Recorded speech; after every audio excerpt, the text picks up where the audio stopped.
ಎಲ್ರಿಗೂ ನಮಸ್ಕಾರ. ನಾವಿವತ್ತು ವಿದ್ಯಾಸಾಗರ್ ಅನ್ನೋರ ಒಂದು ತೋಟದಲ್ಲಿದ್ದೀವಿ. ಇವರು ಚಿತ್ರದುರ್ಗದವರು.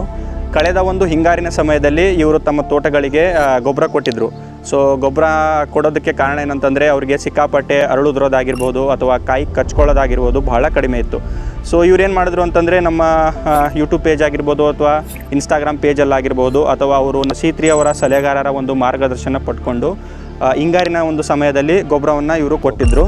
ಸೊ ಗೊಬ್ಬರ ಕೊಟ್ಟಾದಮೇಲೆ ಇವರು ನಮಗೆ ಒಂದು 6 ಮಂತ್ ಆದಮೇಲೆ ಕರೆ ಮೂಲಕ ಫೋನ್ ಮಾಡಿ ಕರೆಸಿದ್ದಾರೆ. ಅಂದರೆ ಸರ್ ನನ್ನ ತೋಟ ಚೆನ್ನಾಗಿದೆ, ನಂದು ಹೊಂಬಾಳೆ ಚೆನ್ನಾಗಿ ಹೊಡೆದಿದೆ, ಕಾಯಿ ಚೆನ್ನಾಗಿ ಹಿಡ್ಕೊಂಡಿದೆ. ಸೊ ನಾವು ಈಗ ವಿಸಿಟ್ ಬಂದು ನೋಡಿದಾಗ ನಮಗೆ ಈ ತೋಟದಲ್ಲಿ ಏನು ಕಾಣ್ತಿದೆ ಅಂತಂದರೆ ಸರಿಯಾದ ರೀತಿಯ ಒಂದು ಪೋಷಕಾಂಶಗಳು ಎಷ್ಟು ಮುಖ್ಯ ಅನ್ನೋದು ಈ ಒಂದು ತೋಟಕ್ಕೆ ವಿಸಿಟ್ ಮಾಡಿದಾಗೆ ನಮಗೆ ಗೊತ್ತಾಗಿದೆ. ಸೊ ಹಾಗಾಗಿ ಇವರು ಕೊಟ್ಟಿರುವಂತಹ ಒಂದು ಗೊಬ್ಬರಗಳೇನಂತಂದರೆ C3 SMS ಕೊಟ್ಟಿದ್ದಾರೆ, C3 ಪಂಚ್ ಕೊಟ್ಟಿದ್ದಾರೆ, C3 A1 ಕೊಟ್ಟಿದ್ದಾರೆ. ಅದರ ಜೊತೆ ಈ ಮೈಕ್ರೋನ್ಯೂಟ್ರಿಯೆಂಟ್ಸ್ ಕಾಂಬಿ ಅಂತ ಬರುತ್ತೆ, C3 ಪವರ್ ಇಟ್ಟು ಅದು, ಅದರ ಜೊತೆ ಪೊಟ್ಯಾಶ್, ಅದರ ಜೊತೆ ಮತ್ತು 20-20-0-13 ಈ ರೀತಿಯ ಎಲ್ಲ ಪೋಷಕಾಂಶಗಳನ್ನು ಮಿಶ್ರಣ ಮಾಡಿ ಗಿಡಗಳಿಗೆ ಗಿಡದಿಂದ 1.5 ಅಡಿ ಅಥವಾ 2 ಅಡಿ ದೂರದಲ್ಲಿ ಸರೌಂಡಿಂಗಲ್ಲಿ ಇವರು ಗೊಬ್ಬರನ ಮಿಕ್ಸ್ ಮಾಡಿ ಪ್ರತಿಯೊಂದು ಗಿಡಕ್ಕೆ 500 ರಿಂದ 600 ಗ್ರಾಮ್ ಕೊಟ್ಟಿದ್ದಾರೆ.